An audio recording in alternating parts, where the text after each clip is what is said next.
Porque aí que tá. O computador, ele é infinito. As possibilidades são infinitas. Eu posso fazer o que eu quiser, do jeito que eu quiser, com as cores que eu quiser. E eu acho que a computação ela entrou tão poderosa no que a gente olha o tempo inteiro, né, que você já não distingue mais uma cena criada pelo computador e uma cena real. Simular a natureza. Isso não me interessa muito. Eu acho que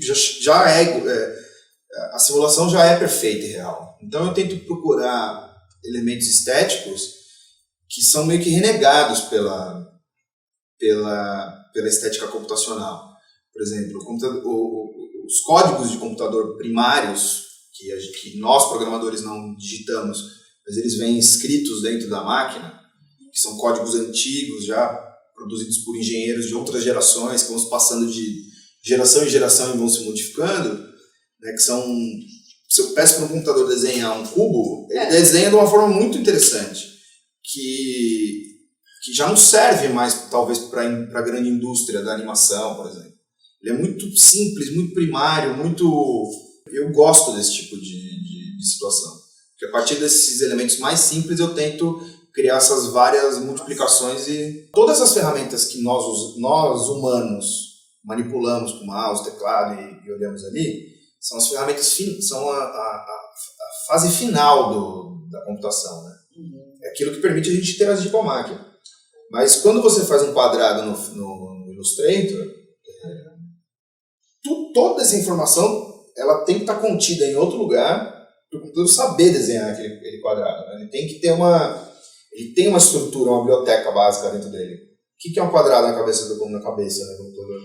É uma sequência de pontos dentro de um espaço bidimensional ou tridimensional, depende do resultado final que você quer. Então, aí eu tento utilizar esses elementos mais simples. Uma outra questão que é conseguir gerar tudo isso em tempo real de uma forma fluida e que funcione, que não trave o computador, que não... Se alguém tiver experiência, por exemplo, com 3D, né? Eu vou fazer um desenho tridimensional. Você aperta um botão e ele tem que renderizar, tem que processar tudo aquilo e transformar numa imagem final. Existem pesquisadores da minha área que trabalham com gráficos mais rebuscados em tempo real. Mas eu acho que é um caminho muito legal, assim, sabe? Trabalhar com essa matéria-prima muito simples, que gera para mim resultados que para mim são satisfatórios mesmo, assim, sabe?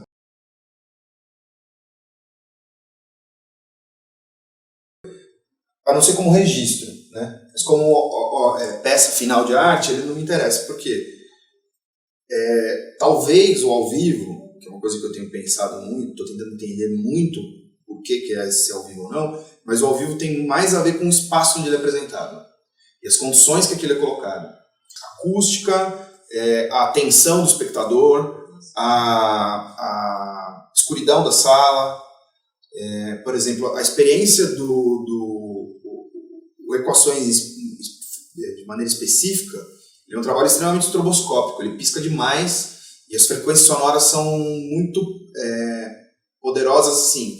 Estou trabalhando com um grave muito, muito baixo mesmo, que ele é quase inaudível, mas você sente no corpo, e aí instantaneamente eu troco por um agudo muito alto, que você você ouve na cabeça. Cada um tem uma característica visual. Então talvez numa sala com um controle maior sobre o espectador, assim, a atenção dele está voltada para aquilo. O sistema de som é poderoso, ele preenche o espaço, ele acerta o corpo da pessoa, ele entra na cabeça de um jeito poderoso. Talvez a experiência seja mais relevante. O On-Off, que é esse festival do Itaú Cultural, acontece todo ano com apresentações assim, devastadoras. São experiências incríveis mesmo. E tem muito a ver com a sala. E cada trabalho ele é proposto por um espaço, né? Por exemplo, um trabalho que eu apresentei no final do ano no Rio de Janeiro, ele foi criado para a rua. É uma outra condição, totalmente contrária. Por mais que ele assuma elementos estéticos da equação, então todos os elementos que eu uso estão ali nesse seu trabalho, mas ele já é pensado para outra dimensão, outro lugar, né? Provavelmente, mas isso é uma coisa que eu percebo muito dentro da arte e tecnologia. Você tenta transpor, como a mídia, por exemplo, o vídeo, né? Uma mídia, é um pendrive, é um DVD ou é um arquivo de mídia, ele transita para qualquer lugar. e muitas vezes ele fora do contexto para onde ele foi desenvolvido realmente, ele perde potência. Então, ele acaba virando, né, uma coisa meio deslocada ali.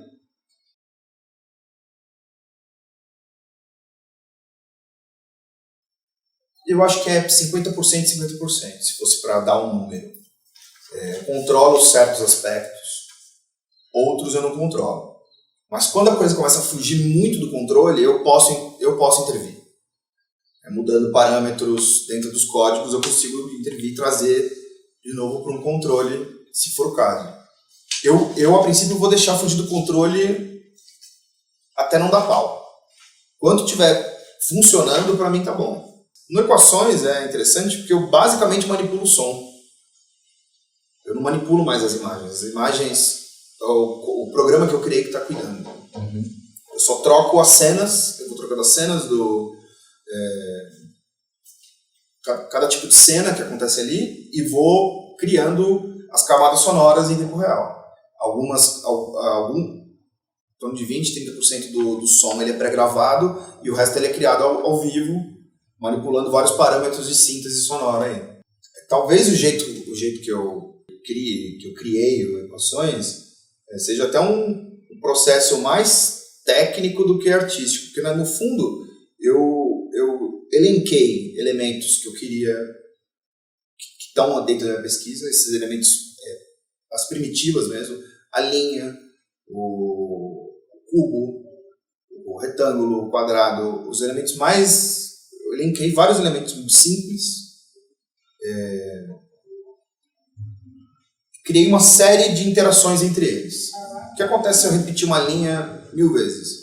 O que acontece se eu repetir essa linha 1000 vezes e girar 1 grau cada uma no seu próprio eixo? O que acontece se eu fizer essa mesma repetição e deixar essa rotação a cargo de um propósito randômico do computador?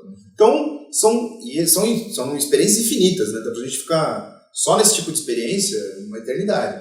Então, eu peguei ali uma série de experimentos utilizando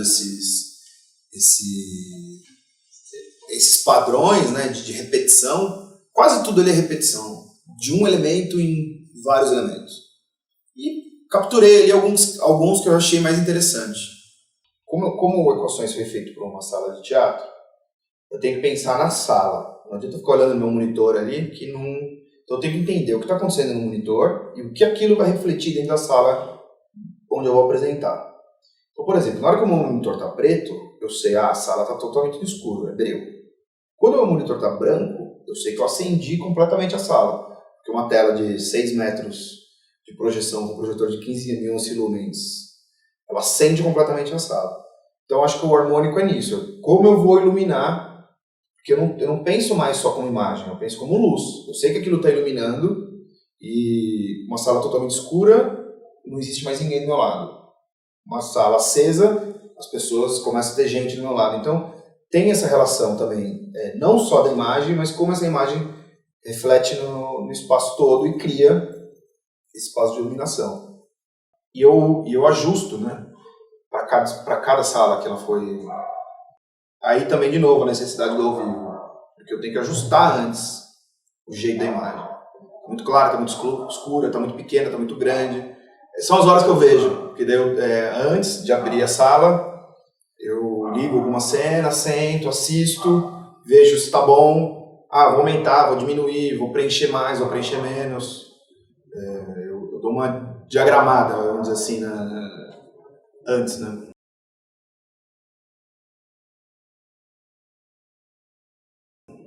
Eu tenho que estar muito atento à reação instantânea do que está acontecendo. E os acontecimentos são muito rápidos, um atrás do outro muito rápido. Então, muitas vezes não dá tempo de eu reagir. Quase todas as vezes o público não tem reação nenhuma. Fica catatônico, assim. Porque talvez ele imprima uma qualidade na retina, no jeito que a informação... que são informações muito rápidas. Talvez elas entram direto no subconsciente. Que assim, você não dá escolha pro espectador, né? Ele é obrigado a ficar ali olhando para aquilo, né? Ele não tem... Como ele não é, de certa forma, interativo esse trabalho, ele só permite uma única via. Eu comunico e vocês prestem atenção. Ele é opressor nesse sentido. Mas ele talvez, por ser essa narrativa totalmente desconstruída, talvez funcione como um mantra também, sabe? Como uma meditação, só que coletiva e acordada. Nem sei se isso existe, mas tem um pouco a ver com isso, sabe? Porque é difícil até para as pessoas conversarem depois. Eu tento operar muito no lado sensorial e menos racional. Por mais que o desenvolvimento do trabalho seja totalmente racional, ele é técnico e racional, o resultado aonde eu tento apontar é uma experiência sensorial, assim, sabe?